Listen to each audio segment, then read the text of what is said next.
ಯಲ್ಲಾಪುರದಲ್ಲಿ ಪ್ರತಿಭಟನೆ ಮತ್ತೆ ರೈತರು ಸ್ವಾಮೀಜಿಗಳ ನೇತೃತ್ವದಲ್ಲಿ ಮಾಡ್ತಾ ಇದ್ದಾರೆ ನೋಡಿ. ಬಾಲ್ದೋಟ ವಿಚಾರನ, ಈ ಬಾಲ್ದೋಟ ವಿಚಾರದಲ್ಲಿ ಈಗಾಗಲೇ ನಾನು ಸದನದಲ್ಲೂ ಕೂಡ ಉತ್ತರ ಕೊಟ್ಟಿದ್ದೀನಿ. ಒಂದು ಕೇಂದ್ರ ಸರ್ಕಾರ ಅದಕ್ಕೆ ಅವ್ರಿಗೆ ಪರವಾನಗಿಯನ್ನು ಕೊಟ್ಟಿದ್ದಾರೆ. ಆಮೇಲೆ ಅದು ಎನ್ವಿರಾನ್ಮೆಂಟ್ ಕ್ಲಿಯರೆನ್ಸು ಸೆಂಟ್ರಲ್ ಗೌರ್ಮೆಂಟು ಅವರು ಎನ್ವಿರಾನ್ಮೆಂಟ್ ಕ್ಲಿಯರೆನ್ಸ್ ಕೊಡಬೇಕಾಗಿದ್ದು ಅವ್ರು ಕೊಟ್ಟಿದ್ದಾರೆ.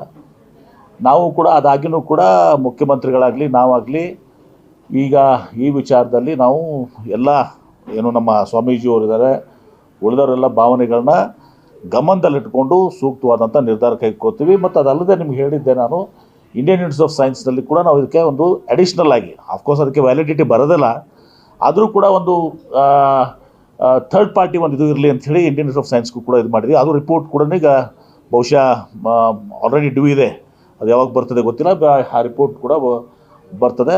ಇದೆಲ್ಲವನ್ನ ವಿಚಾರ ಮಾಡಿಕೊಂಡು ಮುಖ್ಯಮಂತ್ರಿಗಳ ಜೊತೆ ಚರ್ಚೆ ಮಾಡಿ ಒಂದು ಸೂಕ್ತವಾದಂಥ ನಿರ್ಧಾರ ಇವತ್ತನ್ನು ತೆಗೆದುಕೊಳ್ತೀವಿ.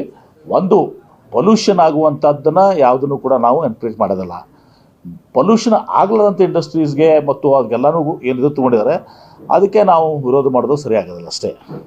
ಆ ದಿಶೆಯಲ್ಲಿ ನಾವು ಒಂದು ಎಲ್ಲರನ್ನ ವಿಶ್ವಾಸಕ್ಕೆ ತಗೊಂಡೇ ಕೆಲಸ ಮಾಡ್ತೇವೆ.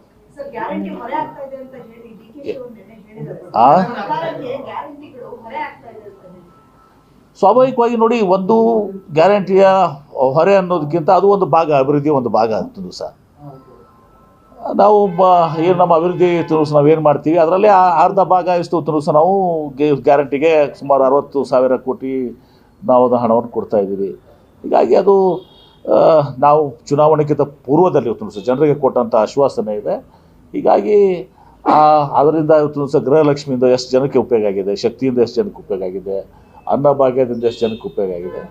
ಇದು ಬಡವರ ಸಲುವಾಗಿ ಇರುವಂಥ ಯೋಜನೆಗಳು, ಪಾರ್ಟ್ ಆಫ್ ಡೆವಲಪ್ಮೆಂಟ್ ಸ್ಕೀಮ್ಸೇ ಇದನ್ನು ಕೂಡ. ಹೀಗಾಗಿ ಯಾವ ಹೊರೆನೂ ಕೂಡ ಇದಾಗೋದಿಲ್ಲ. ಆ ಹೊರೆ ಇದ್ದರೂ ಕೂಡ ಮುಖ್ಯಮಂತ್ರಿಗಳು ಅದನ್ನು ನಿಭಾಯಿಸ್ತಾರೆ, ಸರ್ ಎರಡನ್ನೂ ಕೂಡ ಬ್ಯಾಲೆನ್ಸ್ ಮಾಡ್ತಾರೆ. ಸ್ವಾಭಾವಿಕವಾಗಿ ಬಿಡಬೇಕು. ಈಗ MP ತೊಗೊಂಡು ನಡೀತದ